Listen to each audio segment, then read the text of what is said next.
గరుడ ప్రసాదం కోసం చిలుకూరుకు పోటెత్తిన జనం. ఆ ప్రసాదం తింటే సంతానం కలుగుతుందని నమ్మకం.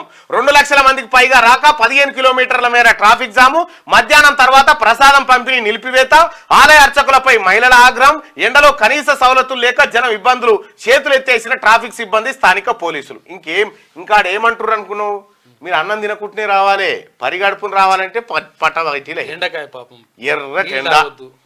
రంగారెడ్డి జిల్లా మొయినాబాద్ మండలంలోని చిలుకూరి బాలాజీ టెంపుల్లో గరుడ ప్రసాదం కోసం జనం పోటెత్తారు.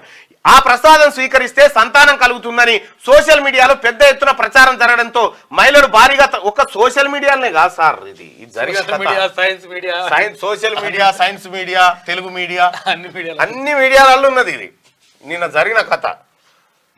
ఇక్కడ అన్ని మీడియాలలో వేసిరు ఈ దుకాణం. అయితే ఏకంగా ఆ ఆలయ పూజారులే చెప్పే ప్రతిసారి లాగానే ఈసారి కూడా ఆ ప్రసాదం వితరణ ఉంటుంది అని చెప్పారు. నేను వాస్తవానికి కూడా రంగరాజన్ గారు కొంచెం లౌకికంగా ఆలోచించే మనిషి. ఆయన ఇటువంటి చెప్తాడు అనుకోలే. మరి ఆయన ఏ సందర్భంలో చెప్పాల్సి వచ్చింది ఏం కథ అనేది తెలియదు. కానీ మొత్తానికైతే పబ్లిక్ను మాత్రం పరేషాన్ చేసి పారేసి 2-3 లక్షల మందిని. ఓనాడు వాడేవాడు గిడ ఏది మన నార్కెట్పల్లి దగ్గర పోతానా అలా విగ్రహం దొరికిందా ఏదో పెట్టి పూజలు చేస్తే వాడే ఎవడు మన లక్ష్మీకాంత శర్మ గాడు అట్లనా వాడే పిలుపునిస్తే మన మీద నల్గొండల కేసు అయింది. వాడు ఎటు పోయిండోగా. ఇంతగానం ఏడికి పోతున్నారు అంటారా? చిలుకూరి బాలాజీ దగ్గరికి వాళ్ళు రావాలి పరిస్థితి.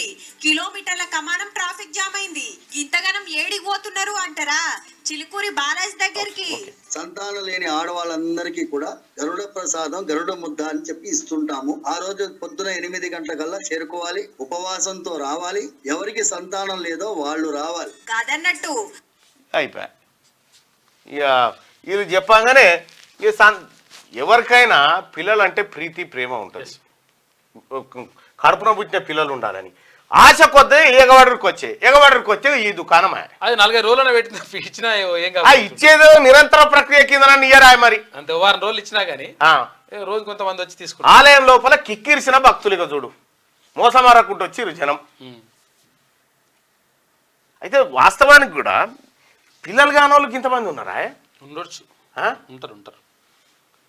ఎందుకంటే దీనిపైన ప్రభుత్వం ఒక ప్రత్యేక దృష్టి పెట్టాలి. హెల్త్ డిపార్ట్మెంట్ ఇంతమందికి పిల్లలు కాకపోవడం ఏంది? ఈ ఫోన్లు వీళ్ళు అంతా కొంచెం బాగా ప్రాబ్లం ఇస్తుంది.